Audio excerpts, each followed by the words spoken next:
আলাইকুম।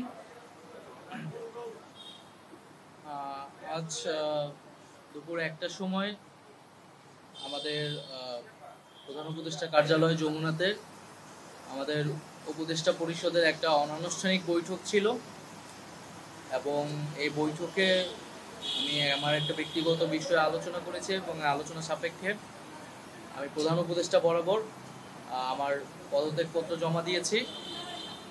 আমার যেই দুটি মন্ত্রণালয় ছিল, তথ্য ও সম্প্রচার এবং ডাক, টেলিযোগাযোগ এবং তথ্য প্রযুক্তি, দুইটি মন্ত্রণালয়ের দায়িত্ব থেকে আমি ইস্তফা দিয়েছি। এছাড়াও এই জুলাই শহীদ স্মৃতি ফাউন্ডেশন সহ সরকারের যে সকল কমিটিতে আমি ছিলাম, এই সকল কমিটি থেকে আমি সাথে একই সাথে ইস্তফা আমার হচ্ছে।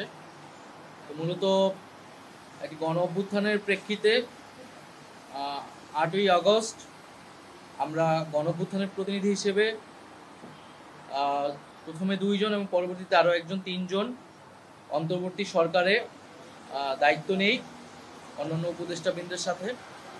তখন দেশের জাতীয় নিরাপত্তা এবং গণ অভ্যুত্থানের আকাঙ্ক্ষা বাস্তবায়নের লক্ষ্যে আমাদের সেই সময় দায়িত্ব গ্রহণ করাটা আমাদের কাছে মনে হয়েছিল যৌক্তিক। গত ৬.৫ মাসের প্রেক্ষিতে সরকার কাজ করছে, হয়তো আমরা আশানুরূপ ফলাফল এখনো পাইনি, কিন্তু আমার কাছে মনে হয়েছে যে সরকারের একটা স্ট্যাবিলিটিতে সরকার এসেছে এবং ব্যক্তিগতভাবে সরকারের বাইরে যে দেশের বর্তমান যে পরিস্থিতি, সেই পরিস্থিতিতে একটি রাজনৈতিক শক্তির উত্থানের জন্য আমার রাজপথে থাকা প্রয়োজন, ছাত্র জনতার কাতারে থাকা প্রয়োজন এবং আমরা যে গণতান্ত্রিক পরিবর্তনের আকাঙ্ক্ষা করি, সেই আকাঙ্ক্ষার জন্য এবং আমার যে গণ অভ্যুত্থানে যে ছাত্র জনতা অংশগ্রহণ করেছে সেই শক্তিকে সংহত করতে আমি মনে করেছি যে আমার সরকারের থেকে আমার সরকারের বাইরে রাজপথে আমার ভূমিকা বেশি হবে এবং আমার বাইরে যারা আমাদের সহযোদ্ধা রয়েছেন তারাও এটি চান এবং সেই প্রেক্ষিতে আমি মূলত আজকে পদত্যাগপত্র জমা দিয়েছি। তো গত ৬ মাসে আমি আমার জায়গা থেকে চেষ্টা করেছি কাজ করে যাওয়ার। ২টি মন্ত্রণালয়ের বাইরেও অনেক অতিরিক্ত দায়িত্ব আমাদের পালন করতে হয়েছে। আমরা চেষ্টা করেছি এবং মন্ত্রণালয়গুলোতেও আমরা কিছু কাজ করেছি। সেই কাজের ফলাফল হয়তো সামনে জনগণ পাবে। ৬ মাস খুবই কম সময়, তারপরেও আমি চেষ্টা করেছি আমার কাজ আর ফলাফল সেটা জনগণ মূল্যায়ন করবে। তো আজকে থেকে মূলত আমি সরকারের আর কোনো দায়িত্বে নেই, এটি মূলত বলার জন্য আপনাদেরকে আজকে আমরা ৩টা কোশ্চেন নিব।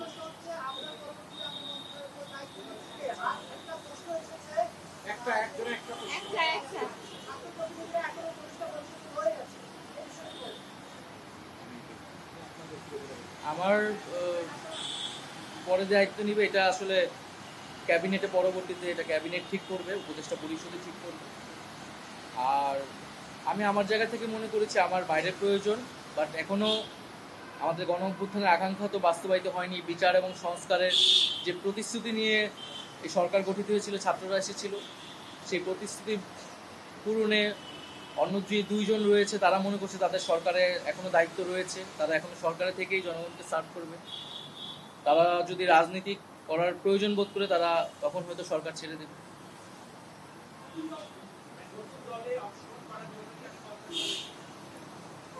হ্যাঁ, নতুন যে রাজনৈতিক শক্তি এবং দল গঠন হচ্ছে, আমি সেখানে অংশগ্রহণ করতে আমার অভিপ্রায় আছে এবং জনগণের সাথে মিশে আবারও জনগণকে ঐক্যবদ্ধ করা এবং আমাদের যে গণ অভ্যুত্থান এর যে প্রতিশ্রুতি সেটা বাস্তবায়নে মাঠে থেকে কাজ করার লক্ষ্যেই আমি সরকার থেকে পদত্যাগ করছি।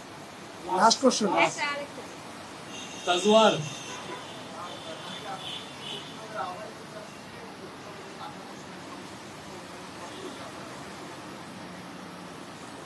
এটার জন্য আপনাদের দলটির যেদিন ঘোষণা ২৮ তারিখ, সেদিন পর্যন্ত অপেক্ষা করতে হবে, সেদিনই এটা জানা যাবে।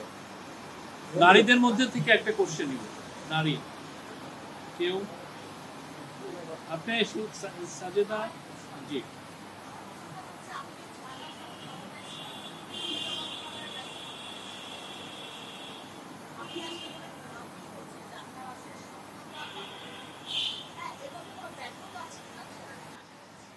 না, আমাদের তো অনেক সীমাবদ্ধতা ছিলই। আমরা সেই সীমাবদ্ধতাগুলো কাটানোর চেষ্টা করেছি সবসময়। এবং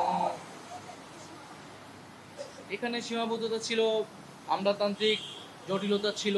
আমরা এসে এই ব্যুরোক্রেসিকে যেভাবে পেয়েছি, এখানে পুলিশ যে তার আত্মবিশ্বাসের ঘাটতি হয়েছে আন্দোলনের পরে, এবং একই সাথে এখানে এই জুলাই গণহত্যাকারীদের, জুলাইয়ের যারা গণহত্যাকারী তাদেরকে গ্রেফতারের বিষয়টা, বিচারের বিষয়টা, সেই বিষয়ে আহ, আহ, আমাদের কিছু সীমাবদ্ধতা থাকা সত্ত্বেও আমরা কাজ করেছি। আমি জনপ্রশাসন কমিটির একটা দায়িত্বে 2 সপ্তাহের মতো ছিলাম।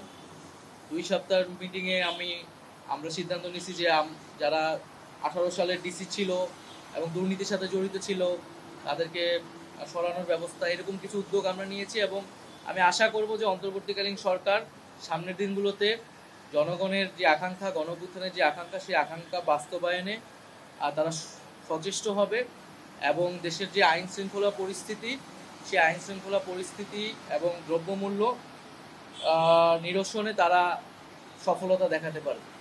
ধন্যবাদ। Thank you.